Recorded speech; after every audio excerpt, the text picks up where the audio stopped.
Les astrophysiciens liégeois, dont Michael Gillon qui est avec nous, un chasseur d'exoplanètes. Vous traquez donc ces super terres. Est-ce que vous pouvez d'abord nous dire pourquoi cette découverte plutôt rare, disons-le, pourquoi est-elle si particulière?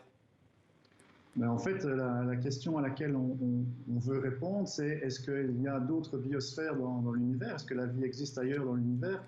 Et pour ça, ben, on doit détecter des planètes rocheuses qui sont, en astronomie, on dit habitables, mais ça veut juste dire qu'ils ont de l'eau liquide à leur surface.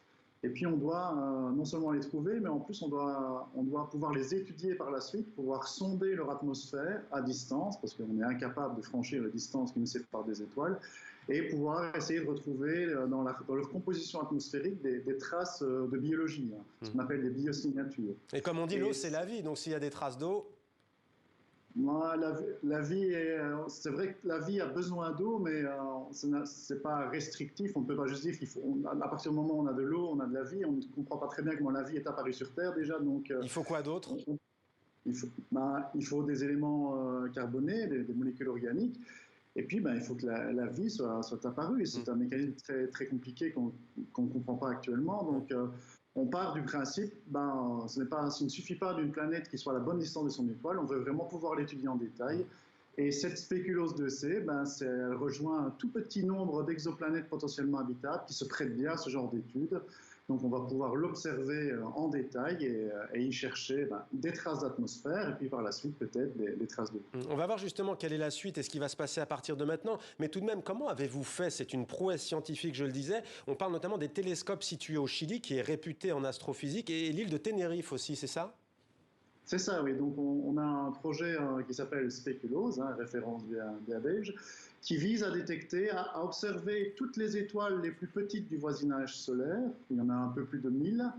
Et on se focalise sur ces étoiles parce qu'on sait que si on trouve une planète potentiellement habitable autour, on pourra l'étudier par la suite avec notamment le télescope spatial James Webb qui est en opération maintenant depuis quelques mois.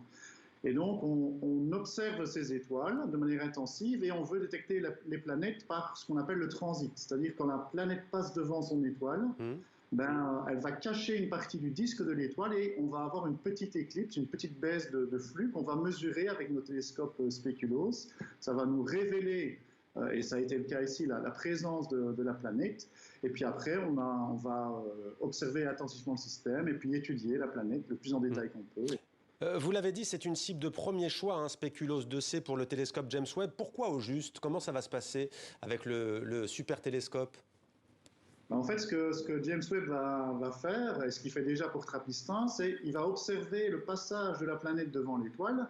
Et quand ce passage a lieu, il y a une toute petite partie de la lumière émise par l'étoile dans la direction de la Terre, de James Webb, qui passe de l'atmosphère de la planète et qui est filtrée par l'atmosphère de la planète. Et ça crée des tout petits signaux. On ne peut pas les détecter depuis le sol, mais par contre, un télescope qui opère dans l'infrarouge et qui est dans l'espace, qui est très grand comme James Webb, peut en théorie les détecter. Et ça nous permettrait de connaître déjà la présence de l'atmosphère et puis la composition de l'atmosphère. C'est vraiment, on se base uniquement sur ce passage de la planète devant l'étoile, ce qu'on appelle le transit. Et donc de mieux connaître notre univers. Merci beaucoup d'avoir été avec nous en direct sur TV5 Monde. Merci beaucoup, Michael Gillon.